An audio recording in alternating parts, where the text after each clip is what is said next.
ஓம் சாய்ராம். என் அன்பு குழந்தையே, வாழ்க்கை என்பது ஒரு காலச் சலுகை. அதை நன்றாக பயன்படுத்திக்கோ.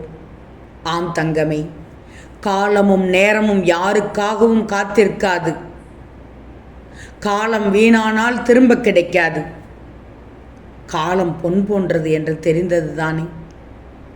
காலத்தின் அருமையை உணர்ந்தால் நீ சாதனை படைத்து விடுவாய்.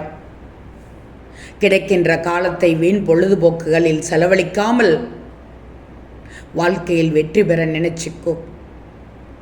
உன் நேரம் உனக்காகவே, அதை அடுத்தவருக்காக இழந்து விடாதே. உன் நேரத்தை உன் இலக்குகளை அடையும் முயற்சிக்காக செலவிடு. எதையும் நாளை செய்வோம் என்று தள்ளி போடாதே. ஒரு மணித்துளி நேரம் காலம் போய்விட்டால் திரும்பி வராது என்பதை மட்டும் நீ தெரிந்து கொண்டால் போதும். ஓம் சாய்ராம்.